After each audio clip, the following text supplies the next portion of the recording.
My teaching philosophy prioritises a safe, inclusive environment where every student feels valued. Embracing cultural diversity in the classroom is crucial, and especially for our Aboriginal and Torres Strait Islander students. When we look at AITSL Standard 2.4, where we understand and respect Aboriginal and Torres Strait Islander people to promote reconciliation between Indigenous and non-Indigenous Australians, this starts in the classroom. This starts from the educator themselves.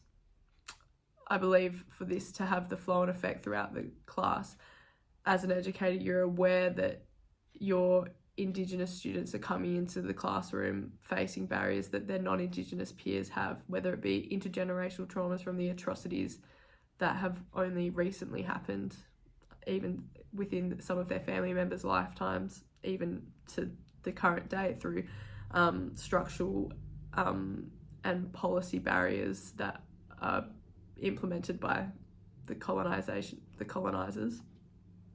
And these structures are disadvantaging those students from the get-go.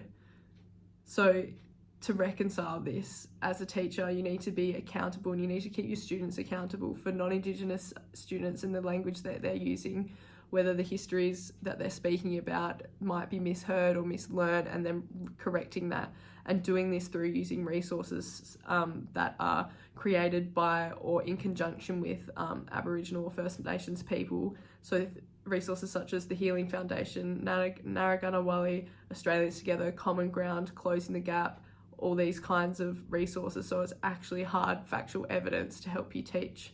And to help to teach these things, looking at AITSL 1.4, these strategies, you're involving the community, you're talking to elders, you're talking to families, you're making sure what you're doing is culturally appropriate, and that you're not using tokenism or anything within your classroom, because that would just be horrendous.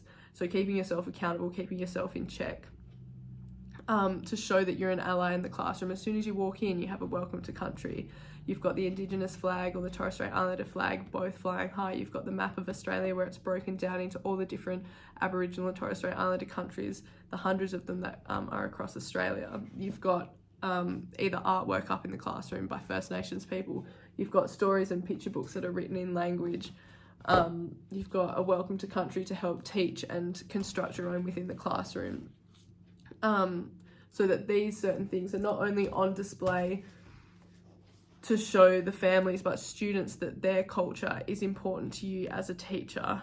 Having these visual elements around your classroom is really effective in creating that safe space. Through this unit I have learned so much in how to be a culturally responsive teacher, and I can't wait to be out there and trying to be the change that we need to see. So thanks, Jen.